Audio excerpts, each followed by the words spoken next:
પ્રતાપ દુધા સહિત 50થી વધુ અટકાયત બાદ જામીન પર મુક્ત। વઢવાણમાં પાક નુકસાન સહાયને મળતા ખેડૂતોમાં રોષ। ખેડૂતોએ લાઇનોમાં ઉભા રહી ફોર્મ ભરવા છતાં હજી સુધી સહાયથી વંચિત।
નમસ્કાર દર્શક મિત્રો, આપના લોકપ્રિય કાર્યક્રમ શંખનાદમાં આપનું સ્વાગત છે। હું છું ઈશુદાન ગઢવી।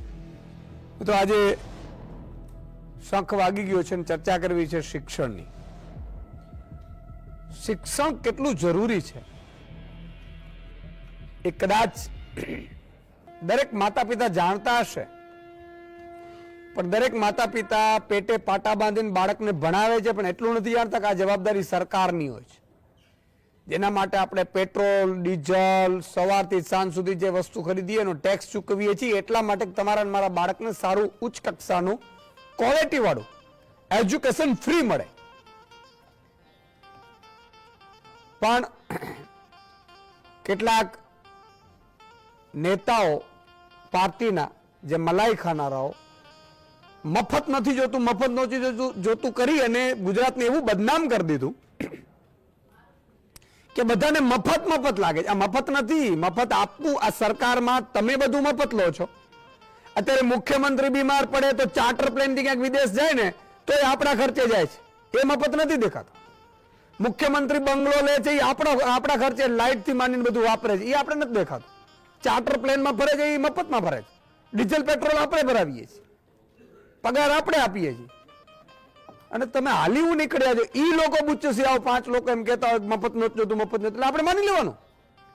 ઘણા બિચારા ચશ્મા પહેરીને બેઠા હોય કે હા મફત નથી જોતું। એટલે ભાઈ આ આપણો હક અને અધિકાર છે, જોયું છે ક્યાંય વાંચ્યું છે, તમને બંધારણ ખબર પડે છે કે હાલી નીકળ્યા છો? બહુ સ્થિતિ ક્યારેક ક્યારેક પ્રજા ઉપર પણ દયા આવે છે કે કેવી જનતા થઈ ગઈ એટલી નમાલી કે પેલો 5-5 હજાર કરોડનું બૂચ મારનારો નેતા એમ કે આપણે મફત નથી જોતું। તારે શું વાંધો છે ભાઈ?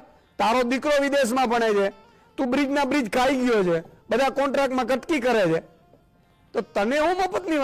તને તો આ બધું ચણા મમરા લાગે। પણ જે ગામડામાંથી એક સામાન્ય રિક્ષા ચાલકનું, એક સામાન્ય ખેડૂતનો અથવા ખેડૂત મજૂર વર્ગનો દીકરો જ્યારે ભણીને અધિકારી ઉચ્ચ અધિકારી બનશે ને, આઈએસ આઈપીએસ કે ડોક્ટર એન્જિનિયર કે પત્રકાર, ત્યારે એમના પરિવારનું ભલું થશે। સાથે સાથે ઈ જ્યારે ભણશે તો એક વસ્તુ ધ્યાન રાખજો કે એક દેવી પૂજક સમાજમાંથી કોઈ પીએસઆઈ બની ગયું તો એના પરિવારને કોઈ પોલીસ વાળો ડરાવી ધમકાવી નહીં શકે, ખોટી રીતે હેરાન પરેશાન નહીં કરી શકે। કોઈ કલેક્ટર એક દલિત સમાજમાંથી બનેલો હશે તો કલેક્ટર બનેલો હશે એ સમાજમાં કોઈ અધિકારીઓ શોષણ નહીં કરી શકે।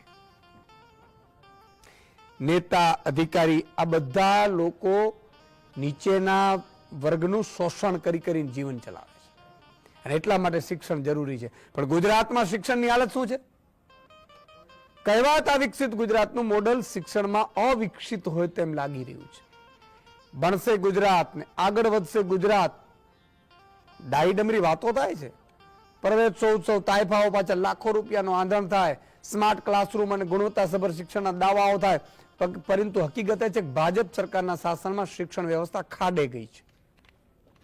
ગુજરાતના ગામડાઓમાં જર્જરિત શાળાઓ કે પછી વિદ્યાર્થી વગરની શાળાઓ, ક્યાંક તૂટેલી ફૂટેલી તો ક્યાંક છત વગરની શાળાઓ જાણે એકદમ સામાન્ય વાત થઈ ચૂકી છે। હવે જે અહેવાલ સામે આવ્યો છે તે ખૂબ ચિંતાજનક છે। એક રિપોર્ટ સામે આવ્યો જેમાં ખુલાસો થયો છે ગુજરાતમાં 1-2 શાળાઓ નહીં 2462 શાળાઓ એવી છે કે જે માત્ર એક શિક્ષકના સહારે ચાલી રહી છે. તમે વિચાર કરો 2462 શાળાઓ અને એમાં કેટલા વિદ્યાર્થીઓ છે 2000 જે છે એમાં 87,000 ની આસપાસ વિદ્યાર્થીઓ છે રામ ભરોસે બની રહ્યા છે એક શિક્ષકના.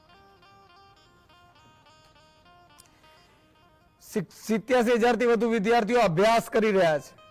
મને દુઃખ એ વાતનું છે કે આ 87,000 ના વાલીઓ પણ જાગતા નથી, એમના મામા નથી જાગતા, એમના મમ્મી પપ્પા નથી જાગતા, એ વિદ્યાર્થીઓના કાકા નથી જાગતા કે તમે જેને ચૂંટીને મોકલે છે તે તમારા બાળકના શિક્ષણને તો ઘોર ખોદી નાખી છે. 87,000 બાળકો ભણતા હોય અને એનો 5 લોકોનો પરિવાર હોય તો લાખોમાં જાય. અને એ જ પાછા ફરીથી એ જ કોકના કહેવાથી જેના બાળકના શિક્ષણ જાતું જૂટવી લીધું છે એ જ પાર્ટીને પાછી ચૂંટી લે. અને આ રિપોર્ટ ખુદ કેન્દ્ર સરકારનો છે. ડબલ એન્જિન વાળી સરકારની વાતો કરનારાઓ માટે આંકડાઓ અરીસો બતાવવા સમાન છે. સવાલ એ છે કે શું શિક્ષક વગર શાળા ચાલતી હશે?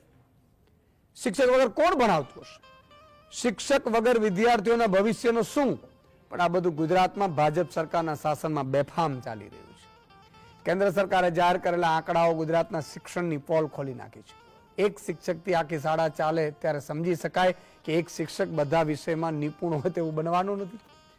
પછી એ ઉપરથી 90-92 પ્રકારના કામ શિક્ષકે કરવાના, ડાયરીઓ કરવાની, હાજરીઓ પૂરવાની, આ બધું એકલો જ કરે.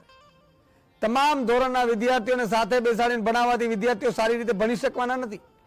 છતાં આપણા કહેવાતા વિકસિત ગુજરાતમાં શિક્ષણ આ જ રીતે ચાલી રહ્યું છે. દિલ્હીથી જે આંકડા સામે આવ્યા તે મુજબ દેશમાં એક શિક્ષક વાળી 1,11,000 શાળા છે, જેમાં ગુજરાતની 2462 શાળાઓ છે. ગુજરાતમાં 53,626 શાળાઓ છે. આ શાળાઓમાં 1,15,00,000 વિદ્યાર્થીઓ અભ્યાસ કરી રહ્યા છે. ગુજરાત સરકારના 25:1 ના રેશિયો પ્રમાણે 4,59,000 શિક્ષક હોવા જોઈએ, પરંતુ માત્ર 3,94,000 શિક્ષકો છે, એટલે કે 65,814 શિક્ષકોની ઘટ છે. ગુજરાતમાં હાલ 29 વિદ્યાર્થી એક શિક્ષક છે. એક ખાનગી કંપનીના ડેટા પ્રમાણે ગુજરાતના શહેરી વિસ્તારોમાં ફરજ બજાવતા 70% શિક્ષકો પ્રોફેશનલ લાયકાત ધરાવતા નથી. આવી શાળામાં શું શિક્ષણ મળતું હશે અને શું બાળકો ભણી ગણીને દેશનું નામ રોશન કરશે? શિક્ષણમાં મોટા મોટા વચનો અને વાયદા કરતી સરકારે આંકડા જોઈ શું કરવું જોઈએ ગંભીરતાપૂર્વક વિચારવાનું છે.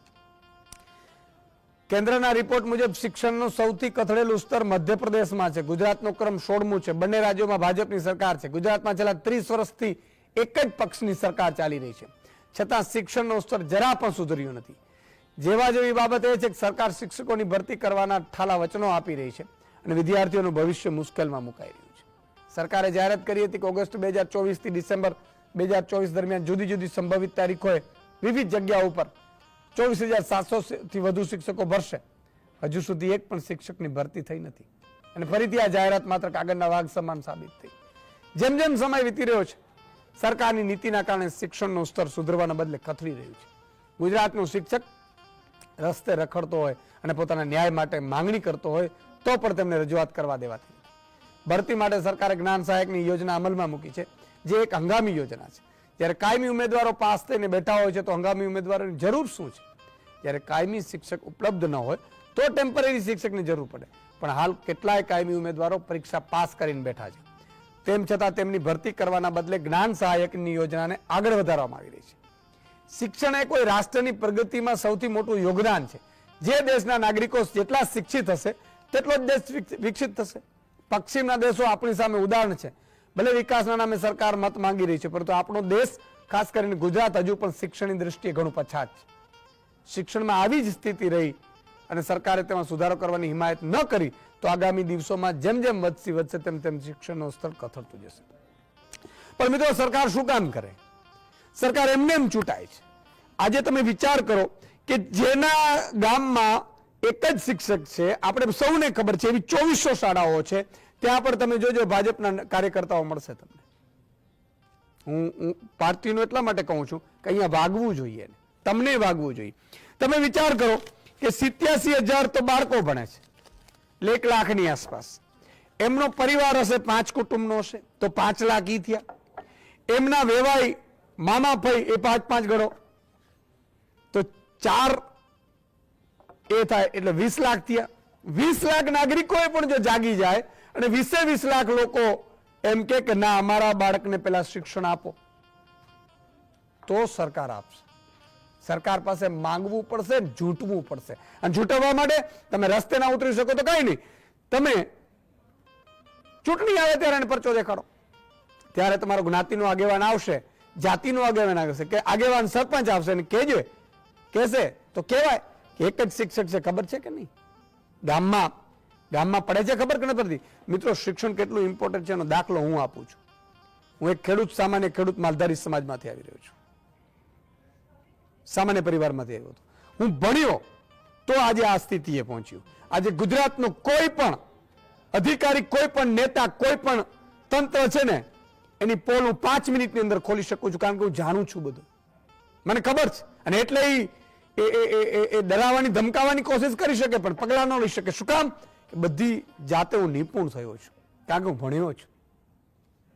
આજે મારી સાથે કેટલાય મિત્રો 7મા ધોરણ પછી ઉઠી ગયા, 10મા ધોરણ પછી ઉઠી ગયા, 12મા પછી ઉઠી ગયા. મારા ઘણા મિત્રો છે બિચારા આજે પણ ખેતી કરી રહ્યા છે, સામાન્ય પરિવારની જેમ જીવન જીવી રહ્યા છે. બે છેડા ભેગા નથી થતા. એમાંય કેટલાક તો મજૂરી કરે છે, જેમાં 500-400 રૂપિયા મજૂરી આપે. 400 રૂપિયા 12,000 રૂપિયા. 30 દિવસ તો મજૂરી મળતી ન હોય તો 20 દિવસ મળે તો 2 ચોકને 8,000 રૂપિયામાં ઘર ચલાવે છે. આજે ઈસુદાનભાઈ એટલા માટે આ ચીસો પાડે છે મિત્રો કે ગુજરાત કેવું હોવું જોઈએ. એક સમૃદ્ધ ગુજરાત ત્યારે બનશે જ્યારે એક સામાન્ય પરિવારના સારા ભણેલા ગણેલા હોશિયાર વિદ્યાર્થીઓ ઉચ્ચ જગ્યાએ હશે. ઓલિમ્પિકમાં તમે એવોર્ડ લઈ આવો. તમે જુઓ, હું હમણાં ગીરમાં ગયો તો, હું ડાંગ બાજુ ગયો, ત્યાં જુઓ તમે કેટલા ખડતલ ઉમેદવારો હોય છે. એને ઓલિમ્પિકમાં ઉતારો, એને ટ્રેનિંગ આપો. એક ગામમાં સારામાં સારી સ્કૂલ આપો જ્યાં બધા શિક્ષકો હોય અને એને 10 વર્ષની અંદર તમે એ બાળકો બહાર આવે કેવા આવશે તમે કલ્પના કરો. પણ એ આપણે કરવી નથી. અને કોઈ પણ સરકાર મતથી ડરતી હોય છે. એને ખબર પડી કે મત તો એમને મળવાના છે, તો આજે એક શિક્ષક છે, હવે એની મર્જરના નામે એ શાળાઓ બંધ કરી દેશે. તમે વિચાર કરો, ગુજરાત સરકારે 5,000 શાળાઓ છેલ્લા 3 વર્ષમાં આ ચૂંટણી પહેલા બંધ કરી હતી અને ફરીથી ત્યાં પાછી ભાજપ ચૂંટાણી તો એ તો ફરીથી બંધ કરશે. સાહેબ, તમે જો શિક્ષણ નહીં મેળવશો ને તો મજૂરી કર્યા સિવાય તમારી પાસે, ગરીબ પાસે, મધ્યમ વર્ગ પાસે કોઈ ઓપ્શન નથી. અને શિક્ષણ મેળવ્યા પછી ભાજપ સરકાર એવું ઈચ્છે છે કે બધા શિક્ષણ મેળવશે તો પછી રોજગારી માંગશે. એટલે ભાઈ, રોજગારી માંગશે, પોતે જાતે ધંધો કરી શકશે ને. માનો બીએસસી એગ્રીકલ્ચર કરીને પોતાની ખેતી કરશે તો પણ આવા ગ્રામ ખેતી કરી શકશે. તો એ જે વેફર્સ વાળા કમાય છે એ જ મારો ખેડૂત ઉત્તર ગુજરાતનો બટેકા કરીને ઉત્પાદન કરીને કમાઈ શકશે. એટલે આ તમામ બાબત છે. અને એના માટે આગળ વધીએ પેલા સવાલ લઈ લઈએ. પ્રાચીન સમયની સભ્રવતી નદી અત્યારે કયા નામે જાણીતી છે? એ મેશ્વો, બી તાપી, સી આજી, ડી સાબરમતી. તમારો જવાબ અમને વોટ્સઅપ કરો 7016311312 નંબર પર. તમારું નામ અને ગામનું નામ ખાસ લખવું મિત્રો, ફટાફટ મોકલો. અને છેલ્લે 10 દર્શક મિત્રો જે સિલેક્ટ થશે એને ટીવીમાં પણ બતાવવામાં આવશે, હું પણ બોલીશ, તો છેલ્લા સુધી તમે આ પ્રોગ્રામ જોજો. અને આ તમામ બાબતે 4 મહાનુભાવો જોડાયા છે. ભાવિકા ત્રિવેદી છે, શિક્ષણવિદ છે, પ્રશાંતભાઈ ગઢવી રાજકીય વિશ્લેષક છે, મયુર ચુડાસમા ટેટટાટ ઉમેદવાર છે અને ગણપતભાઈ કલાલ વાલી છે. પ્રશાંતભાઈ, તમારાથી શરૂઆત કરવી છે. માની લો કે 87,000 બાળકો એક શિક્ષકમાં ભણે છે, એક શિક્ષક 87,000 બાળકો, અને એ કેન્દ્ર સરકારનો રિપોર્ટ છે. એમાં તો બીજા ઘણા બધા હશે, પછી તો બંધ થઈ ગઈ હશે.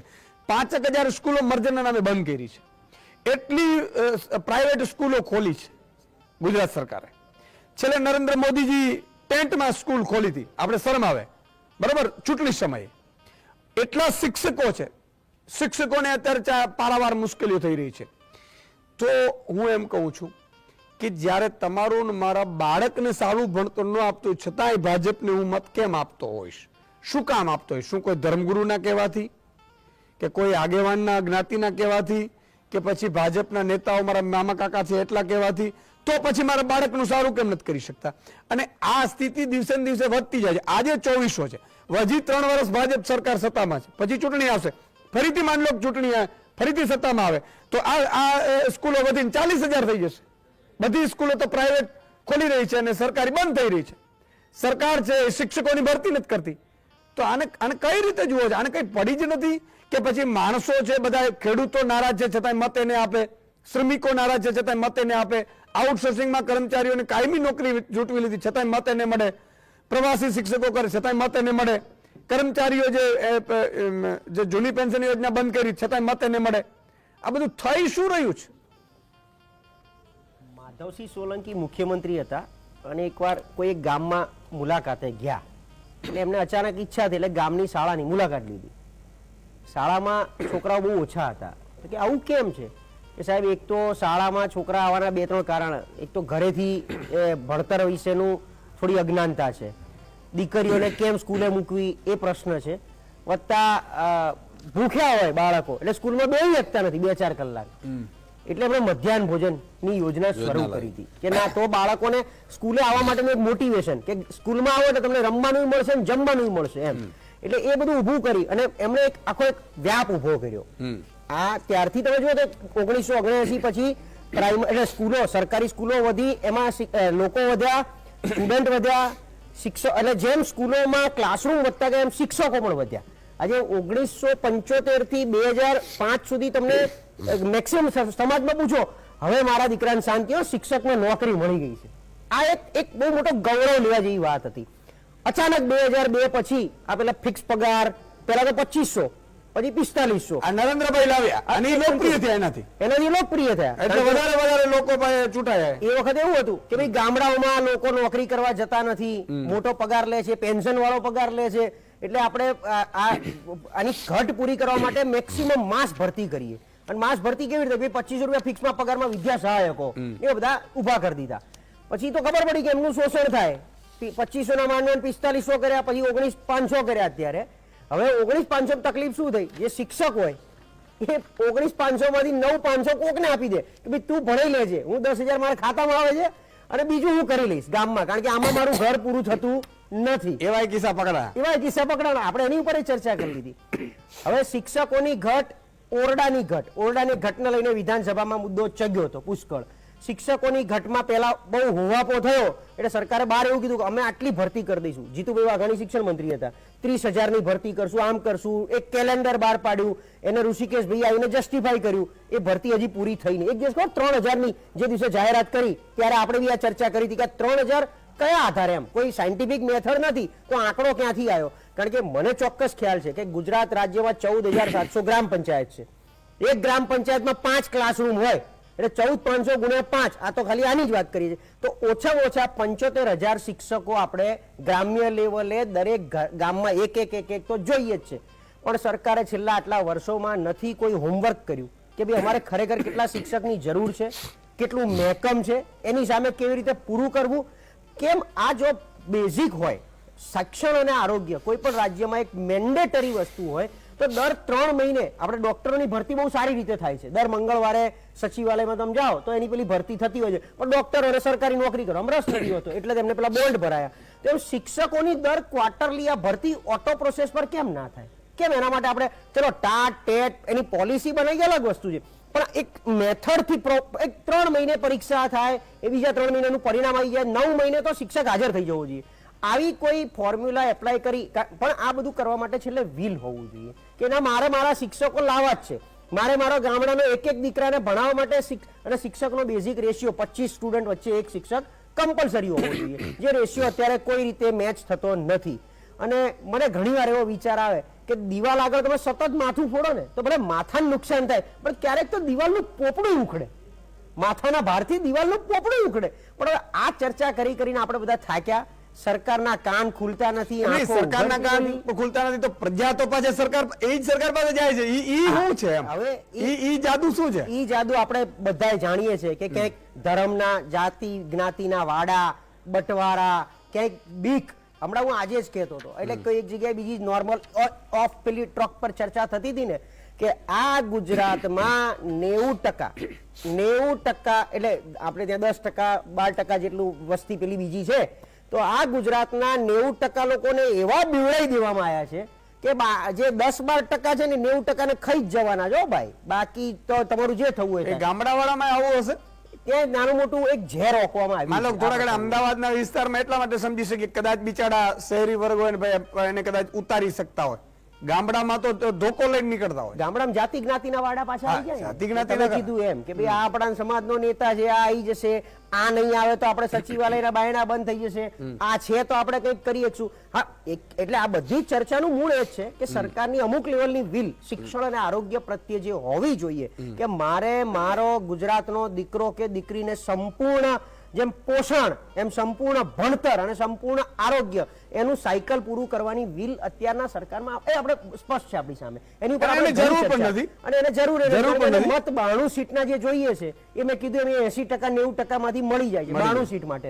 બિલકુલ. અને 156 તો કેમની આવી હજી બી બહુ મોટો, એટલે એ કન્ફ્યુઝન છે. આપણે તો સવાલ જ નથી, એ મોટી પઝલ જ છે. બિલકુલ. એક દર્શક મિત્ર છે કેશુભાઈ લીંબડીથી. જી કેશુભાઈ.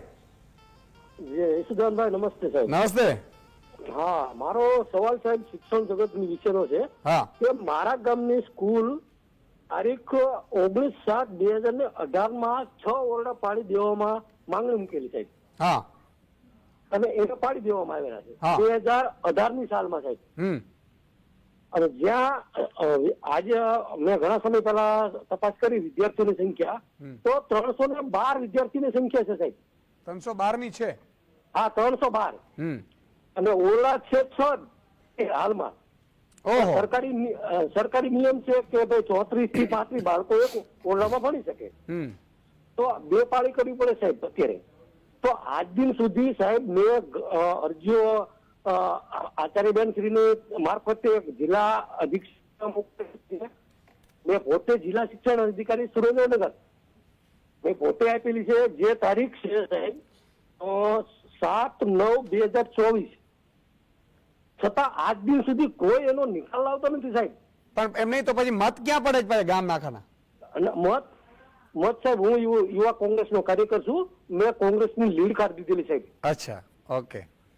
ભાજપને 28 કાર્યકરો સામે ઉભા હતા અને અમે 3 જણા હતા, મેં લીડ કાઢી. પણ ભાજપ વાળાને આમાં મતલબ પોલિટિકલ ના લઈએ, ભાજપ વાળાને જે આગેવાનો હોય, ધારાસભ્ય સાંસદ ભાજપના છે, એના કાન આમળો ને કે ભાઈ તમે આ કરી દે બતાવો, ભાઈ આ કરી જ બતાવો તમે, નહીં તો ભાઈ ગામમાં અમે પ્રવેશવા નહીં દઈએ, આવું કંઈક કરવું પડશે તમારે. એટલે મેં એ લોકોને જણાવ્યું, મેં લિખિતમાં રજૂઆત કરી, એમને કાગળ આપ્યું છે સરપંચને, જે સરપંચ ભાજપના સાથે જોડાયેલા છે ને એને મેં રજૂઆત કરેલી છે. બોલો, સરપંચ ભાજપમાં જોડાય, ખરેખર સરપંચ તો ભાજપમાં ના હોવા જોઈએ. ખૂબ ખૂબ આભાર કેશુભાઈ. આજ તકલીફ છે કે ગામના સરપંચોને ભાજપ પડાય કંટ્રોલ કરી લીધા છે. યાર ગજબ છે, તમે તો યાર શું કરશો સમજાતું નથી. એટલે આમ અંગ્રેજોએ જેમ જમાદાર પેલા શું કહેવાય એ પોલીસ મિત્ર કર્યા હતા ગામો ગામ, ખબર છે? એક લુખો હોય ને એને પોલીસ મિત્ર બનાવીને એને પગાર આપે, પછી ગામનો લુખો આખા ગામ ઉપર કંટ્રોલ કરે, બંદૂક ફોડી દઈશ અંગ્રેજ સરકારનો નોકર છું એમ કરીને, અને 200 વર્ષ સુધી રાજ કર્યું હતું. તમે આ લોકો કરે, કાંઈ વાંધો નહીં. મયુરભાઈ, ભરતી થઈ કે શું છે તમે? સાહેબ લગભગ આપણે સાહેબ હમણાં વાત ના કરી ઓલી કંઈક 3500 સમથિંગ હતી, એટલે એમાં થોડુંક હા, પણ એમાં સરને થોડીક ભૂલ થઈ હતી. સર જ હતા, તમે હતા ને આપણે ચર્ચા કરી હતી. તે જ દિવસે લગભગ 7,500 વાળી ભરતી જાહેર થઈ હતી સાહેબ. ત્યારે મેં ચેલેન્જ ફેંકીને કીધું હતું કે જો 6 મહિનામાં આ 7,500 વાળી જો ભરતી બતાવી દે ને તો સરકાર બોલો ત્યાં હવે તો નવું થયું છે, શું કરે કે ત્યાં જાય બધા નિમણૂક પત્રક હાથમાં આપે, એટલે હું મોટા મોટા જે પેમ્પલેટ મારવા પડે ને એ બહુ સરકારના રૂપિયા સારા છપાઈ જાય. એટલે મેં એવી ચેલેન્જ કરી હતી સાહેબ ત્યારે કે જો આ 6 મહિનાની અંદર પૂરું કરી દે ને તો તમે કયો હારી જાય અને અમે સામે એનું સન્માન કરીએ. પણ સાહેબ એ પણ પૂરું ન થયું. પછી આપણા શિક્ષણ મંત્રી હમણાં છે ને થોડુંક નવું શીખ્યા છે કે આપણે થોડુંક મીડિયામાં હું છોકરાઓને શાંત પાડવા માટે થોડુંક ચાલુ રાખવાનું, મીડિયામાં જવાનું. એટલે લગભગ બધા મીડિયામાં અલગ અલગ પ્રકારે જાય, કોઈ સાથે ડિબેટમાં તો બેસે જ નહીં, કેમ કે બોલવાની તાકાત નહીં સામે. એટલે શું કરે સાહેબ, ત્યાં જઈને એમ કે અમે દર વર્ષે ભરતી પ્રક્રિયા ચાલુ રાખશું, જૂન મહિનામાં અમે ભરતી પ્રક્રિયા ચાલુ કરશું. ને પાછા સરના જ બોલેલા સ્ટેટમેન્ટ છે, અમારું કીધેલું નહીં. શું કંઈક ડિસેમ્બર સુધીમાં તો 1 થી 12 સુધીની આખી ભરતી પ્રક્રિયા વાઇન્ડ અપ થઈ જશે. પણ એમાં સર કદાચ મને એવું લાગે એ સાલ બોલતા ભૂલી જાય કે 2024 ડિસેમ્બર કે 2025 ડિસેમ્બર કે કયું હોય એ કદાચ સાહેબ ચોખવટ પાડતા ભૂલી જાય છે. ને સાહેબ ને પાછું બીજું કેવું થઈ ગયું છે કે આંદોલન એક જાતની ચાવી થઈ ગઈ છે કોઈ પણ વસ્તુ એના મોઢામાંથી ઓકાવવા માટે. એટલે હમણાં વચમાં ઘણા ટાઈમથી આંદોલન થયું નથી. અમે નાના નાના કાર્યક્રમો કરીને જ સરકારને જગાડે તો રાખીએ છીએ તમારા મીડિયાના માધ્યમથી કે જાગો જાગો, આવી ગોકળ ગાયની ગતિ ન ચાલે. પણ હવે એવું લાગે કે પાછું ગાંધીનગરમાં જ્યાં સુધી આ ભાવિ શિક્ષક મિત્રો ઢસડાતા નથી ને અમારા જેવા, ત્યાં સુધી સાહેબ ખરેખર આંખ ખુલતી એટલે નથી. પેલી જે ભરતી બહાર પડી તેનું શું થયું? જાહેરાત તો પડી હતી કઈ? જાહેરાત પડી સાહેબ, ફોર્મે ભરાણા છે પણ હજી આગળ ચાલતું જ નથી. ઓલી ફોર્મના ગોકળ કેટલા રૂપિયા લીધા હશે કઈ? ફોર્મના 100 રૂપિયા ફી લીધી છે. 100 રૂપિયા ફી લઈ લે પાછા. ઈ ફી પાછી એડવાન્સ લઈ લે ને, ઈ તો પછી તમારી ભરતી થાય પછી એવું નહીં. એ તો એડવાન્સ. પછી હવે સાહેબ એમાં એવું કે ડિસેમ્બર સુધીમાં પૂરું કરવાનું હતું, એ પણ થયું નહીં. હવે જ્ઞાન સહાયક સાહેબ જયારે શરૂઆતમાં આવ્યું ને હું તમારી સાથે મુલાકાતમાં આવ્યો હતો, ત્યારે જ્ઞાન સહાયકમાં 1 મહિનામાં સાહેબ આખી ભરતી કમ્પ્લીટ કરી નાખી. કેટલા? 1 જ મહિનામાં. જ્ઞાન સહાયક એટલું ફાસ્ટ ટ્રેકમાં થઈ શકતું હોય તો સાહેબ આ તો પોણા 2 વર્ષથી તો અમે આંદોલન કરીએ એનાથી. આજે એક્ઝામ લેવાની ને એની તારીખની વાત કરું ને તો 16/4/2023 થી એક્ઝામ લેવાઈ ગઈ હતી ને 2023 ના ડિસેમ્બર સુધીમાં તો બધા રિઝલ્ટ પણ આવી ગયા હતા. 1.5 વર્ષ થયું. એટલે સાહેબ ખરેખર ઈચ્છા શક્તિ હોય ને કે આ ગુજરાતના બાળકોનું જો શિક્ષણ ન બગડે તો સાહેબ અત્યારે ક્યારની ભરતી થઈ ગઈ હોય. અને બીજી વાત એ કે દર વખતે એ જ વાત આવે કે એટલા બધા શિક્ષકોની જગ્યા ખાલી છે, તો એના માટે જવાબદાર કોણ છે? જે કોઈ પણ શિક્ષણ મંત્રી ત્યારે હોય ને જે આખું શિક્ષણ વિભાગ, ખાલી એક શિક્ષણ મંત્રી નહીં. એનું કારણ શું છે સાહેબ ખબર? કે દર વર્ષે જો એ પ્રક્રિયા પૂરી થતી જ નથી. 6 વર્ષથી સાહેબ ભરતી નથી થઈ. તમે વિચાર કરો કે વર્ષમાં 2 વખત સાહેબ શિક્ષક રિટાયર થાય છે, તો એ જગ્યા પૂરી કોણ કરે? એટલે 6 વર્ષથી નથી એટલે 12 વખત રિટાયર થયા શિક્ષકો. હા, 12 વખત રિટાયર થયા ને ઓછામાં ઓછો હજારો સર, ઓછામાં ઓછો હું આંકડો આપું ને 1 વર્ષમાં 5000 શિક્ષક નિવૃત્ત થાય. ઓછામાં ઓછો આંકડો આપું છું. 60,000 તો ઈ થઈ ગયા. હવે તમે એટલે એ પૂરી થતી નથી. પ્લસ સાહેબ હવે આજે એક બીજું હજી હું તમને આમાં એક એડ કરું, આ કદાચ કોઈના ધ્યાનમાં નહીં આવ્યું હોય. ગુજરાતમાં કેટલી શાળા એવી છે ખબર? 274 શાળા એવી છે કે ત્યાં એક પણ વિદ્યાર્થી નથી સાહેબ. 274 શાળામાં એક પણ વિદ્યાર્થી નથી. અને ત્યાં અત્યારે શિક્ષક કેટલા છે ખબર? 382 શિક્ષક છે. તો ત્યાં એને સ્કૂલની સાફ સફાઈ કરવા રાખ્યા છે કે શું કરવા રાખ્યા એ સમજાતું નથી. પછી એક પણ વિદ્યાર્થી નથી ને શિક્ષક છે. 382 શિક્ષક છે પાછા.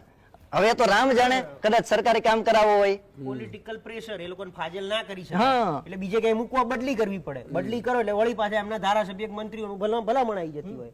એવા શિક્ષકો હોય ને સાહેબ તમે હમણાં જે વાત કરતા હતા ને કે જે આ ગીરમાં તમે ગયા અને પછી ડાંગ બાજુ ગયા ને, સાહેબ ખરેખર એ બાજુના વિદ્યાર્થીઓ, હું પણ સ્પોર્ટમાં બહુ રસ ધરાવતો જ્યારે બીએડ કરતો, સ્ટેટ લેવલે એમ તો હું રમેલો છું. એટલે સાહેબ ત્યાંના આપણે જે ગીર બાજુના એરિયાના જોઈએ, પછી જે આખા આપણે આદિવાસી પટ્ટાવાળો જે આખો એરિયા છે સાહેબ, ત્યાંના તમે વિદ્યાર્થી જોવો ને તો એમ થાય કે આને જો ટ્રેનિંગ આપો ને સાહેબ તો ટકોરા બંધ ત્યાંથી ને રમતવીરો નીકળે સાહેબ. પણ એક કાંઈ સરકારને કરવું નથી, ખાલી તાઇફાઓ કરાવવા, ખેલ મહાકુંભ કરે, છોકરાઓને ઇનામ આપી દે ને ત્યાં 2 મહિનામાં પોસ્ટર છપીને બધું પૂરું થઈ જાય. સાહેબ કેટલી શાળાઓ એવી છે કે જ્યાં વ્યાયામના શિક્ષકો છે? તમે મને કહો. 50 શાળા લે ને ત્યારે એક શાળા સાહેબ એવી નીકળે કે ત્યાં પીટી ટીચર નીકળે. વર્ષોથી વ્યાયામ ને લાઇબ્રેરી ને પેલા સંગીતના શિક્ષકોની ભરતી જ નથી થઈ. ને સાહેબ આ ડિજિટલ ઇન્ડિયા, ડિજિટલ ગુજરાત ને વિધાનસભા ડિજિટલ કરી નાખીને ફલાણું ઢીકડું પૂછડું, એવી બધી મોટી મોટી વાતો કરે. પણ સાહેબ 2012 થી લઈ ને 2024 સુધીમાં માત્ર 58 જગ્યાએ છે ને કોમ્પ્યુટરના શિક્ષકની ભરતી કરવામાં આવી. બોલો. ને આ વખતે જે ભરતી બહાર પાડી ને સાહેબ, એમાં માત્ર 56 શિક્ષક ગ્રાન્ટીનેડમાં ને 2 શિક્ષક ખાલી ગવર્મેન્ટમાં. તમે વિચાર તો કરો ને. હું સાહેબ તમને એટલી શાળાઓ એવી બતાવી દઉં કે ત્યાં આપણે જઈએ, ત્યાં જે કોમ્પ્યુટરનો સેટ આપ્યો હોય ને એ મસ્ત એમને ધૂળ ખાતો હોય. જેમ આપણે ઓલી સાયકલ વાળા જે બધા વિડીયો આવે છે, કોમ્પ્યુટરના સેટની એ જ હાલત થાય છે. એક કઈ શાળામાં સાહેબ ક્યાંય ક્લાર્ક નથી. ક્લાર્કનું બધું કામ કોણ કરે? શિક્ષક કરે. શિક્ષક નવરો જ ન થાય કે ભણાવી શકાય. શિક્ષકો હોય તો ન પૂરો થાય. એટલે ખરેખર મનસા હોય ને તો પૂરું થઈ જ શકે, પણ નથી.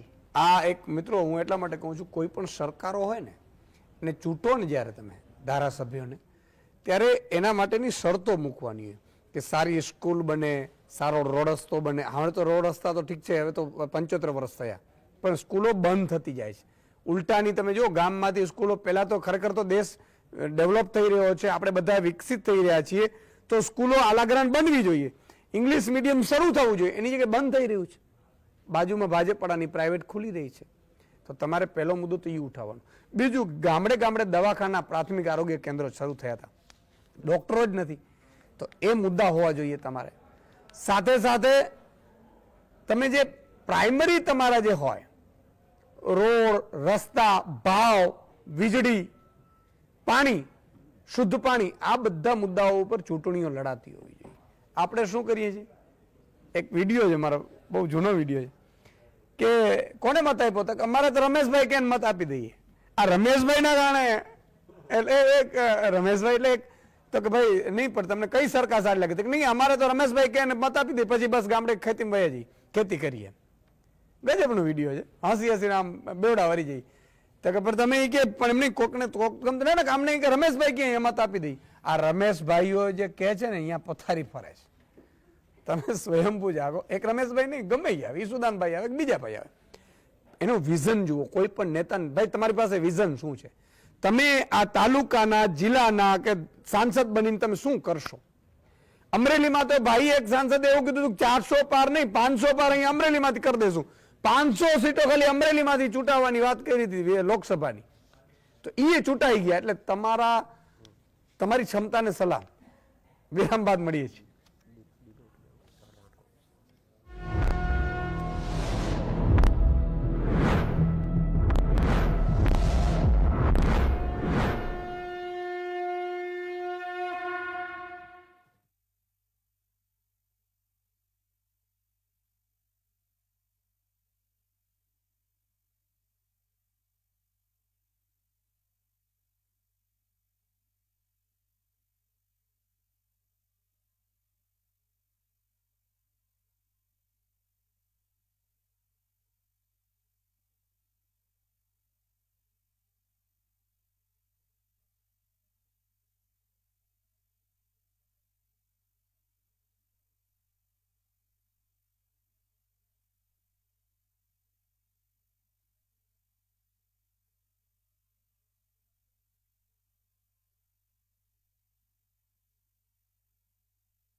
વિરામ બાદ દર્શક મિત્રો ફરીથી આપનું સ્વાગત છે. હંમેશા ઘર છે એ કોઈ સમજદાર વ્યક્તિને ચલાવવા આપશો તો એ બજેટ ક્યાં વાપરવું, કઈ રીતે વાપરવું, ડેવલપમેન્ટમાં વાપરવું, દારૂ જુગારમાં વાપરવું, આ બધું જે તમે કોને આપો છો ને આગેવાની એના ઉપર નિર્ભર કરે છે. તમે કોઈ દારૂડિયો ઘરમાં સભ્ય હોય અને એને આખો વહીવટ તમે આપી દેશો તો એ દારૂ જુગારમાં રૂપિયા ઉડાડી દેશે. કોઈ સારો વ્યક્તિ હોય, ભલે નાનો ભાઈ હોય, પણ એને તમે વહીવટ આપશો, બુદ્ધિશાળી હોય, તો એ ઘરમાં બાળકને ભણાવશે, દીકરા દીકરીઓને લઈ જશે, સારી સ્કૂલમાં ભણાવી, સારો એને વ્યવસ્થિત તૈયાર કરાવડાવશે, એને ટ્રેનિંગ અપાવડાવશે અને આગળ કરશે. એવી જ રીતે ગામમાં સરપંચ કોઈક તમે એમને એમ બનાવી દીધો જ્ઞાતિના આધારે, જાતિના આધારે, તો ગામની પથારી ફરવી નક્કી છે. આજે ઘણા ગામોમાં જોઉં છું રસ્તા સારા નથી, પાણી નથી મળતું, પાણી જાતું હોય છે, ગટરોની વ્યવસ્થા નથી. શું કામ? કારણ કે તમે સરપંચ ચૂંટવામાં ભૂલ કરી છે. એવી રીતે તાલુકા પંચાયતનો સભ્ય 5-6 ગામો ઉપર તાલુકા પંચાયતનો સભ્ય બને, એવી રીતે 18-20 ગામો ઉપર જિલ્લા પંચાયતનો સભ્ય બને, એવી રીતે 100-125 ગામ ઉપર ધારાસભ્ય બને, અને એવી રીતે 6-7 વિધાનસભા ઉપર એક સાંસદ બને છે. આ જ્યારે ચૂંટણી આવે ત્યારે તમે તમારા મુદ્દાઓ ઉપર જો ચૂંટણીઓ લડાવો તો વિચાર, મેં કીધું ને કે ઘર, એવી રીતે ધારાસભ્ય સારો હોય તો તમારા ગામમાં રોડ રસ્તા બનશે, સારી સ્કૂલો બનશે, સારા પાણીની વ્યવસ્થા, સિંચાઈની વ્યવસ્થા એ અધિકારીઓ પાસેથી લઈ આવશે. એવી રીતે સાંસદ હશે સારો તો તમારા સાંસદ તરીકેના એમના કામગીરી કે ભાઈ એ આખા જિલ્લામાં જે એનો સાંસદની સીટ છે ત્યાં સિંચાઈની પાણી વ્યવસ્થા, ખેડૂતોને પૂરતા ભાવ મળે, ખેડૂતોને એપીએમસીઓ વ્યવસ્થિત મળી રહે, ખેડૂતોને ઘરેથી ઉત્પાદન લઈ જાય, આ બધી વ્યવસ્થાઓ સાંસદે કરવાની હોય છે. એ સાંસદ સારા હોય તો થાય. આપણે તો એવું કઈ છે નહીં. આપણે તો રમેશભાઈએ કીધું, રમેશભાઈએ આપ્યું, કરો રમેશભાઈએ. ખેર, ભાવિકાબેન સમજવાની કોશિશ એ કરીશું, શિક્ષણનું સ્તર દિવસે ને દિવસે ઘટતું જાય છે. આખા દુનિયામાં જાપાન, અમેરિકા, આ દેશોના લોકો સાથે કોમ્પિટિશન ગ્લોબલ થઈ ગયું છે હવે તો. બરાબર, કાલે અહીંથી આપણો એક દીકરો પટેલનો છે, ઠાકોરનો છે, કોળીનો છે, આહિરનો છે, જે પણ સમાજનો છે, એને અમેરિકા કાલે જવાનો છે અને અમેરિકા જઈને કોમ્પિટિશન કરવાની છે. તો અહીંયા એ 10મા ધોરણ સુધી કભ શીખી ન શક્યો હશે તો અમેરિકા સુધી કોમ્પિટિશન નહીં કરી શકે, આપણે નબળા પડી જશું. તો શિક્ષણનું સ્તર વધુ ઉપર જવાનું તળિયે જતું રહ્યું છે. આનું એક બહુ મોટું રીઝન એ છે કે જે પોલિસીઝમાં આપણે ચેન્જીસ કરીએ છીએ, હમણાં આપણે રિસેન્ટ જોયું ગ્રેજ્યુઅલ ચેન્જીસ જે આવ્યા છે પોલિસીમાં, આપણે બહુ દૂર ના જઈએ, 2020 નેપ 2020ની વાત કરીએ તો જે પોલિસીમાં ચેન્જીસ આવ્યા, પેપર ઉપર બહુ સરસ એક્સપ્લેન કર્યા. ટીચર્સને તમે આજે સામે બેસાડીને પૂછો કે આમાં તમે કેટલું સમજ્યા, અને ગવર્મેન્ટને તમે આજે આપણે ક્વેશ્ચન કરીએ કે આમાં કેટલું ઇમ્પ્લિમેન્ટ કર્યું. સ્ટુડન્ટ્સને ઇલેક્ટિવ સિલેક્ટિવ સબ્જેક્ટનો મતલબ જ નથી ખબર. સ્ટુડન્ટનું અપાર આઈડી આપણે બનાવવાની જે ઇનિશિએશન કર્યું છે એ હજી સક્સેસફુલી ઇમ્પ્લિમેન્ટ પ્રોપરલી થયું નથી.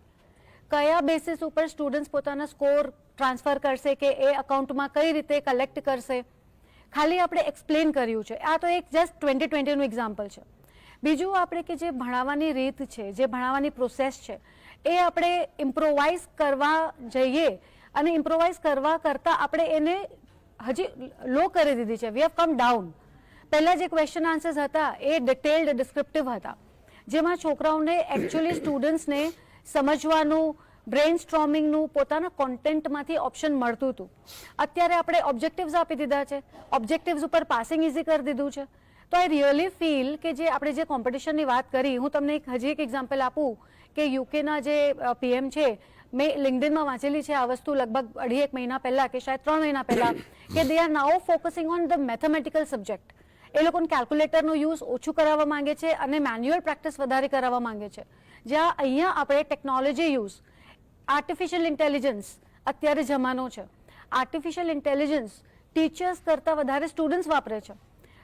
પ્રોપરલી વાપરે તો કોઈ પ્રોબ્લેમ જ નથી, પણ એ લોકો ટીચર્સને જાણ વગર, ટીચર્સને બતાવ્યા વગર અને એ એક્સપ્લોઇટેશન માટે વાપરે છે, વિચ ઇઝ નોટ ગુડ. તો તમે વિચારો કે આપણે કઈ રીતે એડ્યુકેશનનું લેવલ કઈ રીતે ક્યાં જઈ રહ્યું છે. ટેકનોલોજી બ્લેન્ડ કરી અને એડ્યુકેશનના લેવલને આપણે ઇવેલ્યુએટ કરીએ છીએ, હ્યુમન ઇવેલ્યુએશન ઓછું કરીએ છીએ. બટ આઈ રિયલી ફીલ કે આ એક બહુ મોટું રીઝન છે કે જે કોમ્પિટિશનમાં આપણે પાછળ પડીએ છીએ. સેકન્ડલી, જેમ હમણાં આપણે આપણા પીપલથી સાંભળ્યું કે રમત, એક્ટિવિટીઝ, જે આપણે અહીંયા બહુ ઓછું ફોકસ થતું હોય છે, જ્યારે કે બહારના દેશોમાં એ બહુ ઇમ્પોર્ટન્ટ છે અને એટલું જ એને ઇમ્પોર્ટન્સ આપવામાં આવે છે જેટલા કે બીજા મેઇન સબ્જેક્ટ્સ. તો મને લાગે છે કે આ બધી વસ્તુઓને જો આપણે કમ્પાઇલ કરીએ તો આ એક બહુ મોટું રીઝન થઈ શકે છે કે જેમાં આપણે એડ્યુકેશનનું લેવલ ઇમ્પ્રૂવ કરવાના જગ્યાએ આપણે એને થોડુંક લો કરી રહ્યા છીએ. So I really feel this is one of the main reasons. બીજું હું એંગલથી જોઉં તો આપણો ટીચર જે છે એ આપણો હ્યુમન રિસોર્સ છે. હવે જો ટીચર હ્યુમન રિસોર્સ છે અને આપણા પાસે આટલા બધા વેકેન્સી, આટલા બધા એપ્લિકેન્ટ્સ ઓલરેડી હાજર છે, આપણા સાથે છે, તો જ્યારે એની અપોઇન્ટમેન્ટ્સ થાય તો ઇવેલ્યુએશન કરી પ્રેક્ટિકલ લોજિક સાથે કેમ એનું સિલેક્શન નથી કરાવવામાં આવતું? ક્યાં પ્રોબ્લેમ આવે છે? તો ક્યાંય ને ક્યાંય લૂપ હોલ્સ જે આપણો અપોઇન્ટમેન્ટમાં આવે છે, મેઇન ટીચર્સ સિલેક્શનમાં આવે છે, ટીચર સ્કોર કરી લે. Scoring is not the only concern. ટીચરનું ઓવરઓલ પરફોર્મન્સ તમે જોવો. એટલે આપણો જે અત્યારનો ક્વેશ્ચન છે, હું તો સમાજને એ કહેવા માંગીશ આપના ચેનલ થ્રુ કે એવું નથી કે આપણે ખાલી ભરતી કરવાની, વેકેન્સી ફિલ કરવાની વાત છે. વેકેન્સી વેલ્યુ ફિલ કરવાની વાત છે. આજે જે પેરેન્ટ્સ જે વેકેન્સી છે એના માટે ઊભા નથી થઈ શકતા, તો તમે વિચારો કે એ ઊભા ક્યારે થશે કે વેલ્યુ ટીચરને અપોઇન્ટ કરો? એ ક્વેશ્ચન લાવવાનો તો જે આપણો બાકી રહ્યો. તો એમાં તો કેટલાય વર્ષો નીકળી જાય. એમાં તો કેટલાય વર્ષો. અને તમને શું લાગે છે કે તમે જેટલા આજે હું તમને પેરેન્ટ તમને ક્વેશ્ચન કરું કે આપણે કહીએ છીએ કે ભાઈ ટ્રાફિકના નિયમો તમે પાલન નથી કરતા કેમ કે તમને ક્લાસરૂમમાં શીખવાડવામાં નથી આવ્યા. હવે એ જ વસ્તુ તમારા છોકરાઓ સાથે થાય છે. એમને પણ આ નિયમો શીખવાડવામાં નથી આવતા. હવે ટીચર્સ સિલેબસથી જ ઉપર નથી આવતા, કોણ કરાવશે? બિલકુલ. So what is the concern? આ બહુ બધું કન્સર્ન છે જે આપણે એડ્રેસ કરવું જરૂરી છે. અને એટલા માટે જ મિત્રો પોલીસ છે ને હંમેશા રક્ષક છે. પણ તમે જુઓ પોલીસ મોટા ભાગે ભક્ષક ક્યારે બની જાય છે? કારણ કે આપણે આવડત નથી. એટલે આપણે ખબર નથી કે અહીંયા આ કાનૂન અંતર્ગત પોલીસ આપણે ન ધરપકડ. તમે વિચાર કરો, અમરેલીમાં ભાજપના આગેવાનની દીકરીને રાત્રે 12 વાગે ધરપકડ કરીને સરઘસ કાઢી નાખ્યું. એ તો ઠીક છે કે ભાજપ જ ગધાવડાયું. જે ઊંચો પદ ઉપર હોય એ પોતાનો ફાયદો સત્તાનો ઉપર. જોકે મુદ્દો ઉઠ્યો એટલે 3 પોલીસ વાળા સસ્પેન્ડ થયા છે ને હજી તો થશે. આમ તો ખરેખર આઈપીએસ સસ્પેન્ડ થાય, બરાબર, પણ એટલી હિંમત નથી આ સરકારમાં. થોડી એવી હિંમત હોય કે આઈપીએસ વાળા મામું રમાડી જાય, કારણ કે આપણે ભણેલા નથી. એટલે કહેવાનો મતલબ એ છે કે કેટલી બધી વસ્તુ સમજવાની ને ગુજરાતને કેટલું આગળ જઈ શકે છે. સાહેબ 5 થી 10 વર્ષ કોઈ સારો શાસન આવે ને, આ ગુજરાત એટલું સમૃદ્ધ બની જાય ને એટલું હોશિયાર બની જાય કે કોઈના બાપની તાકાત નથી. નાસા વાળા અહીંયા લાઈનમાં ઉભા હોય તમારે. પણ આપણે એવા લોકોને ચૂંટીએ તો આપણે તો જ્ઞાતિનો જોઈએ છે. ગામનો બૂચ મારીને જતો હોય તો કે ભાઈ મારી જ્ઞાતિનો છે. 1000 કરોડનો કરી નાખ્યો તો ભાઈ મારી જ્ઞાતિનો છે. એમ ક્યારે રાષ્ટ્ર આગળ નો આવે. જ્ઞાતિનો તો દીકરીની આપણે વ્યવહાર કરવા પૂરતું જ્ઞાતિનો આપણે વ્યવસ્થા કરી. આ તો જ્ઞાતિ જાતિ તો હવે આવે મતદાન છે એટલે. બાકી રાજાશાહી હતી ત્યારે ક્યારે મતદાન નું હતું? ત્યારે આપણે જ્ઞાતિ જાતિમાં આવતા હતા. આ બહુ સમજવા જેવી વાત છે. જયેશભાઈ એક મહીસાગરથી દર્શક મિત્ર જોડાય. જી જયેશભાઈ. જય માતાજી સાહેબ. જય માતાજી. અમે અત્યારે ટેટ 1 પાસ છીએ સાહેબ, 1 થી 5 ધોરણ માટે. અને અમારી હવે ઉંમર પણ થવા આવી છે અને હવે અમારું આ છેલ્લું ટેટ પાસ સર્ટી ગણાય છે. અત્યારે અમે આરટીઆઈ માહિતી લાવ્યા, તેમાં 17,000 થી વધુ 1 થી ધોરણ 5 માં શિક્ષકોની જગ્યા ખાલી છે. છેલ્લા 3 મહિનાથી અમે ગાંધીનગર આંદોલન કરીએ છીએ ધોરણ 1 થી 5 વાળા. સરકાર અમને કોઈ જવાબ નથી આપતી. અમે સંતરામપુર શિક્ષણ મંત્રીના ઘરે જઈએ છીએ, ત્યાં પણ અમે આવેદન પત્ર આપીએ છીએ, તમારું થઈ જશે, પણ અમને કોઈ ટીવી પર જયેશભાઈ તમારું આખું નામ શું છે? જયેશભાઈ માછી, મહીસાગર જિલ્લો. તમે આદિવાસી સમાજમાંથી આવો છો? હા. હું એટલા માટે કહું છું, સમાજ જ્ઞાતિ જાતિ માનતો નથી, પણ આદિવાસી સમાજના અત્યારે શિક્ષણ મંત્રી છે. શું ઉકાળી લીધું છે? સમાજ માટે શું કર્યું એને? સમાજનો દીકરો અત્યારે વિચાર કરો કે એની ઉંમર હોઈ જશે અને આખી જિંદગી નીકળી જશે નોકરીઓ માટે, સરકારની નોકરીઓ માટે. છતાં કારણ કે આદિવાસી સમાજના નામે ચૂંટાઈ આવ્યો, પણ એ છે કોનો? કઈ પાર્ટીનો છે? એટલે હિંમત જ નથી થતી પાર્ટીની સામે પણ સમાજ માટે બોલી શકવાની. એટલે કહું છું, જ્ઞાતિ જાતિ સમાજના આગેવાનો છે ને એ આપણા માટે આપણો સમાજનો ઉપયોગ કરે છે. જુઓ તમે ઉપયોગ ન કરતા મને દેખાડો. તમે આંદોલનો કરતા હતા, દારૂની રેડો પડતા હતા, ક્યાં છે બધા? એનું ગોઠવાઈ જાય એટલે બસ હવે જ્ઞાતિ મારી સુખી છે. તું સુખી છે, જ્ઞાતિ સુખી નથી થઈ. ખૂબ ખૂબ આભાર જયેશભાઈ. હું એટલા માટે જ્ઞાતિ જાતિનું પૂછ્યું મેં કે તમને ખબર પડે કે આદિવાસી સમાજનું શિક્ષણ મંત્રી છે અને આદિવાસી સમાજનો દીકરો બીજા સમાજને છોડી દેવાનો, એના પેટમાં હોય તો એ તો કરે. એ સમાજના નથી હોતા, એ પાર્ટીઓના દલાલો હોય છે. એક પ્રફુલભાઈ અમદાવાદથી જોડાય છે. જી પ્રફુલભાઈ. બોલો. તમે બોલો પ્રફુલભાઈ. હા, હું શું કહેતો હતો? હા, ગઢવી સાહેબ જોડે. હાજી ઈસુદાન ગઢવી વાત કરું છું, બોલો. હા મારા હું કહેતો હતો હા. કે તમે કદાચ મને થોડોક ઓળખો છો. હું 74 વર્ષનો છું અને ગવર્મેન્ટ પેન્શનર છું આજે. અચ્છા. હું જયારે ભણતો હતો હા. ત્યારે મ્યુનિસિપાલિટીના 6 મહિનાની 4 આના સત્ર ફીમાં ભણે તો અને આ 4 આના સત્ર ફીમાં મને આજની તારીખમાં 30,000 રૂપિયા પેન્શન આપે છે. આ ભાજપ વાળાની ઓકાત છે કે 6,000 એસએસસી પાસ વાળાને 30,000 પેન્શન વાળી નોકરી મળવી શકે?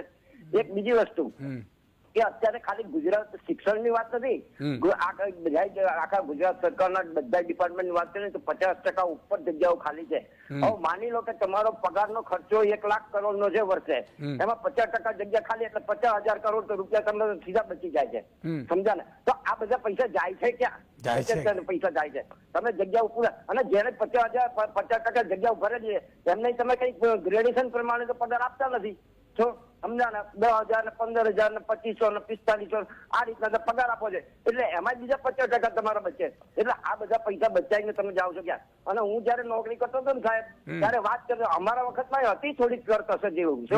અમને 10% 20% નો કાપ રહેતો હતો સ્ટાફમાં, પણ હું એમ કહેતો હતો કે 20% સ્ટાફ એકલા કર્મચારીઓમાં શા માટે? 20% સ્ટાફ આજે એમએલએ માં કે ધારાસભ્યમાં કેમ નહીં? એમપી માં કેમ નહીં? 182 ધારાસભ્ય છે, 1836 ધારાસભ્ય ઓછા કરી નાખો. ધોળકા વાળો ચાર્જ ધંધુકાવાનો સંભાળ અથવા ધંધુકા વાળો ધોળકાનો ચાર્જ સંભાળે. એવી રીતે 542 સંસદ સભ્યો છે, 543 તો 54 108 સંસદ સભ્યો ઓછા કરી નાખે. સમજ્યા ને? એકબીજાનો ચાર્જ સંભાળે કે ના સંભાળી શકે? અને એના એમની જગ્યાઓ પાછી 6 મહિનામાં પૂરાઈ જાય અને તમારી 6 વર્ષ સુધી ના પૂરાય. એટલે આ બધા છે ને ધતિંગો છે. બિલકુલ પ્રફુલભાઈ, તમે બહુ મોટી વાત કરી દીધી. સમયનો અભાવ છે એટલે મારે ગેસ્ટ પણ ખૂબ મોટી વાત કરી. ખૂબ ખૂબ આભાર.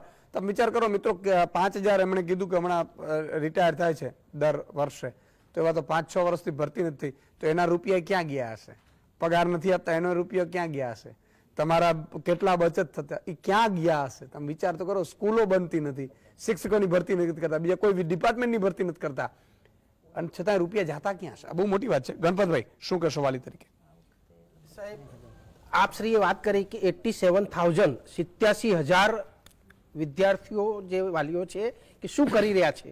સાહેબ, કાલે જ કલેક્ટર, જિલ્લાના વડા હોય ને કલેક્ટર, એનો હક છે એ કેમ ઉતાર્યા છે, કેમ એસીના ચેમ્બરમાં બેઠા છે, એની જિમ્મેદારી હોય. શિક્ષણ મંત્રી તો પછી આવે, કલેક્ટર છે અને જિલ્લાના વડો છે તો એ ધ્યાન કેમ નથી રાખી રહ્યા? હું કાલે પત્ર લખીશ કલેક્ટર સાહેબને, અને મારા વાલી મંડળ તરફથી હું દરેક વાલીઓને એમ કહું છું, તમે રોજ એક પત્ર લખો કલેક્ટર સાહેબને. શિક્ષણ મંત્રી તો કોઈ કામના નથી. જીતુભાઈ વાઘાણી જ્યારે હતા ત્યારે હું એમની ચેમ્બરમાં હતો ત્યારે કહેવામાં આવ્યું શિક્ષણનું એક બાજુ ટીચરો આંદોલન કરી રહ્યા હતા તો એક બેન એમને પૂછ્યું, બેન સાહેબ મારી આ ભરતીનું શું સાહેબ, અમારા છેલ્લા 2 વર્ષથી અમારી આ ભરતી કેમ રોકી રાખી છે? અને કેમ? એક ટીચરે પાછું એમ પણ પૂછ્યું કે ભાઈ અમારા ત્યાં શિક્ષકની ઘટ છે. તો જીતુભાઈ વાઘાણી શિક્ષણ મંત્રી, હું ઉભો તો એમની કેબિનમાં, તમે ટીચર ના માંગો, તમારે જોતા હોય તો 1 કરોડ રૂપિયા લઈ લો, તમે સ્કૂલ સુધારો, પણ ટીચરની માંગ ના કરો. આ જીતુભાઈ વાઘાણીના આવા શિક્ષણ મંત્રી, અરે મને દુઃખ થાય છે. એના પછી હાઈકોર્ટમાં તમારા ચુડાસમા સાહેબ, એના લોકો, અને વોટની વાત આવે સાહેબ, મરેલાના વોટ અત્યારે અંદર નખાય છે. સાહેબ શ્રી, તમે આરટીઆઈ કરો તો મરી ગયેલા COVID-19 માં એમના વોટ લઈને અંદર પડ્યા હોય એ વોટોની ગણતરી થતી હોય. સાહેબ શ્રી, જે માણસ જીવતો નથી એના વોટ ગણતા હોય. અને સાહેબ શ્રી, આ તો શિક્ષણ મંત્રી, પણ કેન્દ્ર સરકારને, ગુજરાત સરકારને હું એક વસ્તુ ધ્યાન દોરવા માંગુ છું, જીએસટીવી સાહેબને પણ એક વસ્તુ ધ્યાન દોરવા માંગુ છું કે કેન્દ્રીય વિદ્યાલયમાં આ ઘટ અને આ પ્રોબ્લેમો કેમ નથી આવતા? કેન્દ્રીય વિદ્યાલયમાં આ પ્રોબ્લેમો કેમ નથી આવતા? કેમ કે ત્યાં આઈએસ, આઈપીએસ અને એવા મોટા મોટા અધિકારીઓ, શિક્ષણ જે એમએલએ હોય, શિક્ષણ મંત્રી હોય, જે કંઈક ઘણા ને એ લોકોના દીકરા દીકરી ત્યાં ભણતા હોય ને, એટલે ત્યાં ઘટ નથી આવતી, ત્યાં પ્રોબ્લેમો નથી થતા. પણ મારા ગુજરાતના દીકરા દીકરી જોડે આવો ભેદભાવ કેમ? મને દુઃખ થાય છે કે આવા શિક્ષણ મંત્રી, આવી સરકારને પણ માંગો, વાલીઓ જાગો, જાગો, જાગો, નહીં તો આપણે સેના રોડ ઉપર આવતા વાર નહીં લાગે. એક ટીચર કેનેડામાં બેહીને પગાર લેતા હોય અને અહીંયા શિક્ષણ મંત્રી એનો પગાર ચૂકવતા હોય, અને સ્કૂલના ટીચરો ના હોય, એ સ્કૂલની ટીચર કેનેડામાં બેહીને પગાર લેતી હોય. 35 વર્ષમાં સાહેબ એક પ્રિન્સિપલ ગોધરાની વાત કરું, એ પગાર લઈ લીધો અને સ્કૂલનું સીડી નતો ચડ્યો. સાહેબ, આવા શિક્ષણ મંત્રી, આવી સરકારમાં અમે ક્યાં સુધી સુતા રહીશું? હું વાલીઓને જગાડીશ, હું કેન્દ્ર સરકાર કેન્દ્ર વિદ્યાલય જવું, અમને બી શિક્ષણ મળે એવી આશા હું જીએસટીવી જોડે પણ રાખું છું અને દેશના એવા સારી વ્યક્તિઓ જોડે પણ રાખું છું. પણ જિલ્લાના કલેક્ટર કેમ ચૂપ રહ્યા છે આજ સુધી, તેનો જવાબ અમારી ગુજરાતની જનતા પત્ર લખીને લેશે. બિલકુલ પ્રફુલભાઈ ને કેટલું બધું વિચાર કરો, રોષ છે, પણ પ્રફુલભાઈ મારી એક વિનંતી છે કે તમારે શું કરવાનું કે રોજ 10 વ્યક્તિને જાગૃત કરો. તો માન લો મહિનાના તમે 10, આ તમે રોષ છે ને એ 10 વ્યક્તિઓને જાગૃત કરો, મતદાન સમયે જાગૃત રહો ભાઈ. તો માન લો મહિનાના તમે 300 લોકો થયા, 12 મહિનાના 3600 થયા, એ જ વ્યક્તિઓ બીજા 3600 ને કરે, એમ કરીને જાગૃતતા કેળવવી પડશે. આનો એક જ ઇલાજ છે, કોઈ પણ પોલિટિકલ પાર્ટીનો, કોઈની પણ સત્તા હોય એટલે મતદાન માટે જાગૃતિ કરો ને સંકલ્પ લો કે હું તમને મતદાન નહીં કરું ભાઈ, ને બીજા 10 ને 100 ને નહીં કરવા દઉં. એટલે તમારે રોષ કરવો પડે છે, ન કરવો પડે. હવે જે ટર્ન છે એ 1.5-2 મિનિટનો છે. પ્રશાંતભાઈ જી. તમે પેલા પીટીસી પાસ હતા, પછી બીએડ પાસ અને હવે ટાટ ટેટ લાયા ક્રાઇટેરિયા, બીએડ પછી એમએડ અને પછી એમએડ પછી ટેટ ટાટ, બરાબર. હવે ટાટ ની પરીક્ષાની એક વેલિડિટી હોય કે 2 વર્ષ સુધી વેલિડ, પછી નવી આપવાની 2 કે 3 વર્ષ સુધી વેલિડ. હવે જો તમે એની વેલિડિટી ફિક્સ કરો છો તો પછી સામે ભરતી બી ફિક્સ કરો ને કે 2 વર્ષ ઉંમર વહી જાય એની, ઉંમર વહી જાય ત્યાં સુધી તમારે રાહ જોવાની. એટલે જો તમે ટાટ ટેટ ફિક્સ કરી શકતા હોય તો એ જ રીતે એક ભરતી પ્રક્રિયા ફિક્સ કરો કે ભાઈ અમે આજે જાહેરાત પાડશું ને 6 મહિનામાં નિમણૂક પત્ર આપી દઈશું ગમે તેમ કરીને. અને લોકોને નિમણૂક પત્રમાં જ રસ છે, કોઈને સચિવાલયના ઝાંપાની આગળ આંદોલન કરવામાં રસ છે જ નહીં. અને તમે જાહેરાત ના કરો, જે ભરતી બહાર પાડી ગઈ એની જાહેરાત ના કરો, નિમણૂક પત્રો સાચા આપો છો એની ખૂબ જાહેરાત કરો. એમાં તમે તાર ફંડ જોઈતું હશે તો અમે મદદ કરશું કે ભાઈ આ સરકારે આ જાહેરાત કરી હતી અને એને નિમણૂક પત્રો આપ્યા છે. એટલે હવે ખરેખર મને લાગે છે એક ચોક્કસ સમય પાક્યો છે આંખો એમને ઉઘાડવાનો. આપણે તો જે કરવું હતું બધું કરી લીધું, ચર્ચા કરી, ધ્યાન દોર્યું, એમણે એમની જાહેરાતો કરી, જાહેરાત પૂર્ણ નથી કરી. હવે સરકાર ચોક્કસ વાંકમાં જેવું મને કે સારી વસ્તુ એ સ્વીકારશે તો એ ખોટું નથી. આપણા જેવાની વાત સાંભળીને એમ માને ના જે કહે છે સાચું બોલે છે. અને હવે કામ કરવાનો, એક્શનમાં આવવાનો સમય આવી ગયો છે. કારણ કે શિક્ષણની વાતો આપણે ખૂબ કરીએ છીએ, આરોગ્યની વાતો ખૂબ કરીએ છીએ, કૌભાંડોની ખૂબ કરીએ છીએ, કાયદાની ખૂબ કરીએ છીએ. બધાયમાં જો ખાંચા તો વાંક તો પછી જનતાનો તો ના જ હોય ને. 99% વાંક જનતાનો, પણ 1% જે તમે વાંકમાં જો એટલું સ્વીકારી અને એની એક એક્શન વધારે જ આપી, 50% જ એક્શન તમારે આપવાની છે. બાકીનું 50% જે છે એમ જ રહેશે ને તોય વાંધો નહીં. મને લાગે તોય ગુજરાત સમૃદ્ધ ગુજરાત બનશે. એટલે એક ચોક્કસ એક સાયન્ટિફિક મેથડની એક કેલેન્ડર બહાર પાડી આપો. જેમ ટાટ ટેટ વાળા અત્યારે ઓછામાં ઓછા 60,000 કરતા વધારે બેકાર બેઠા હશે, એ લોકોનું એક કેલેન્ડર બહાર પાડીને 1 વર્ષમાં તમે અમારું ચેલેન્જ સ્વીકારો, જેમ અમે તમારું ચેલેન્જ સ્વીકારીએ છીએ તમે અમારું ચેલેન્જ સ્વીકારો સાહેબ 1 વર્ષમાં અમે તમને એક પણ મોકો નહીં આપે ડિબેટ કરવાનો. આટલું થશે તો મને લાગે સમૃદ્ધ ગુજરાત થઈ જશે. પણ કરવું હતો ને, સવાલ તો ઈ જ છે. વિલ જી મયુરભાઈ. સાહેબ આપણે તમે જે વાત કરતા હતા ને કે 2462 શાળાઓ એવી છે કે જેમાં એક જ શિક્ષકો પર ચાલે છે. 6 જ મહિના પહેલા આ આંકડો કેટલો હતો ખબર? 1606 શાળા.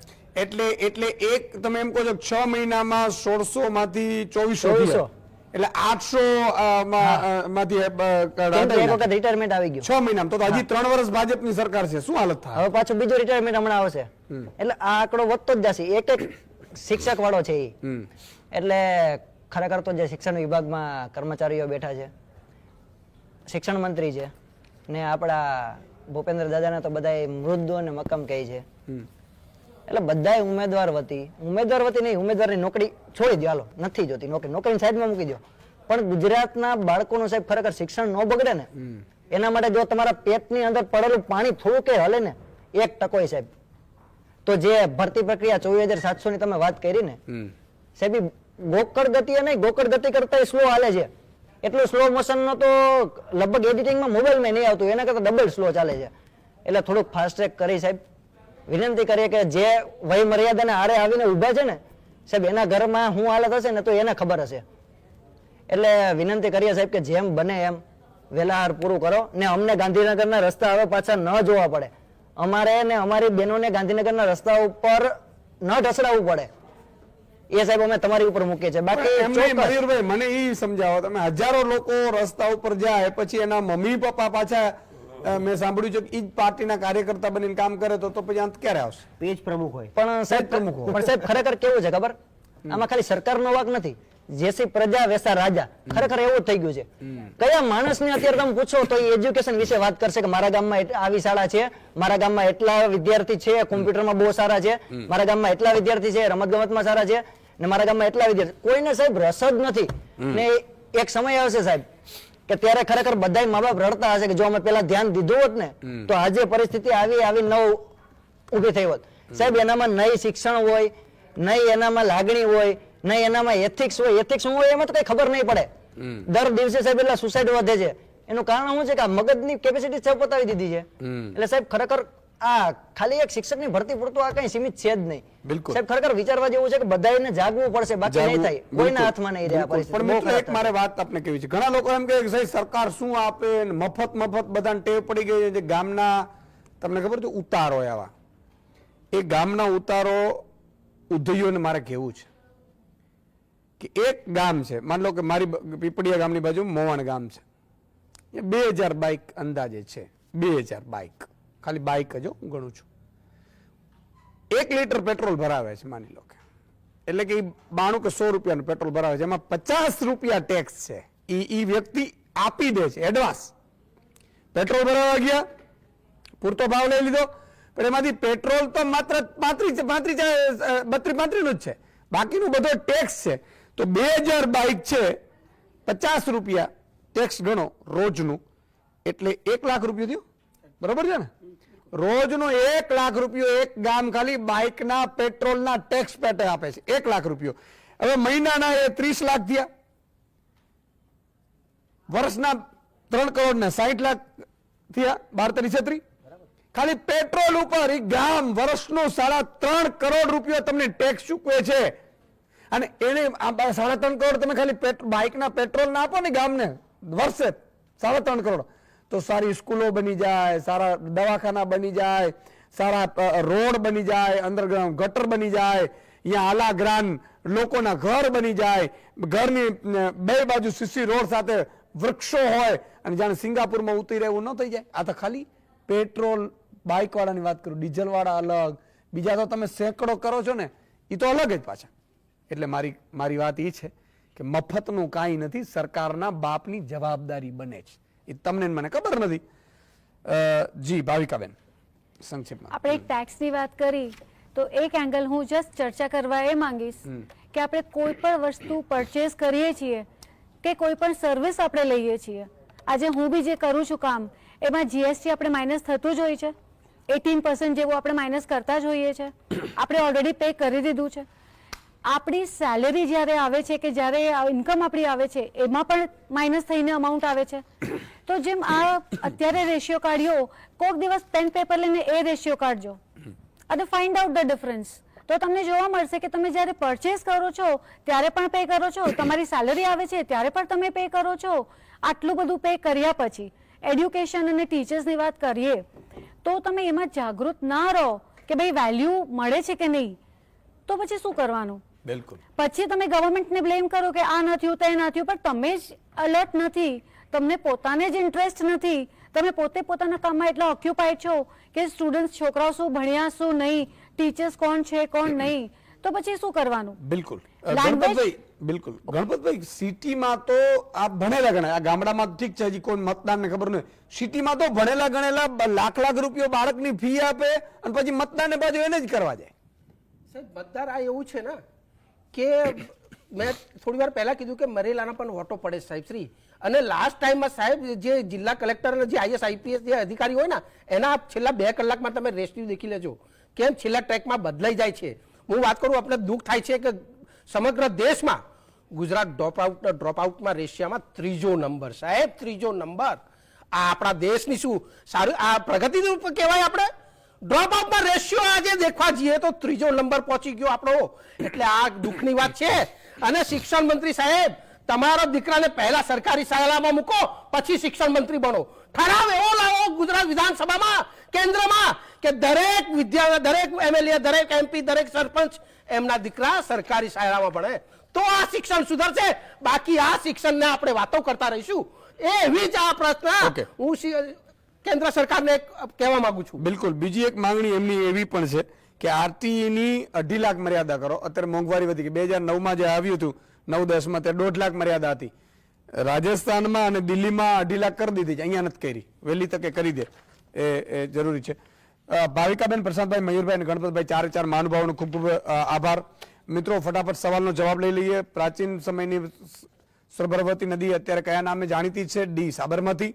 10 દર્શકો સિલેક્ટ થયા છે. નિશા ચાવડા અમદાવાદ, ચુનીલાલ મહેતા બગતરા જામનગર, મગનભાઈ પટેલ નાના સાંજે ઝઘડિયા, રાજભાઈ જાડેજા થાનગઢ, જગદીશભાઈ વણજારા ઉદલપુર ડેસર, રમેશ કેસવાળા રાણા કંડોડા રાણાવાવ, પૂજા કોશિયા રાજકોટ, કિરીટ અનંતરાય દીક્ષિત જુનાગઢ, નીરુકુમાર વડારિયા અમદાવાદ ને કલ્પનાબેન પટેલ પોર્ટુગલથી વિચાર કરો તમે. અહીંયા આપણે સંખણા જુએ છે એ તમામનો ખૂબ ખૂબ આભાર. કલ્પનાબેન, હજી પોર્ટુગલમાં બીજા લોકોને પણ જોઈન્ટ કરજો. આ એક જાગૃતિનું મુહિમ છે. આજે બસ આટલું જ. આવતીકાલે ફરીથી નવા વિષય સાથે મળીશું. ત્યાં સુધી મને રજા આપો. જય હિન્દ, જય ભારત, જય જય ગરવી ગુજરાત.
આ કાર્યક્રમના પ્રાયોજક છે પતંજલિ દંત કાંતિ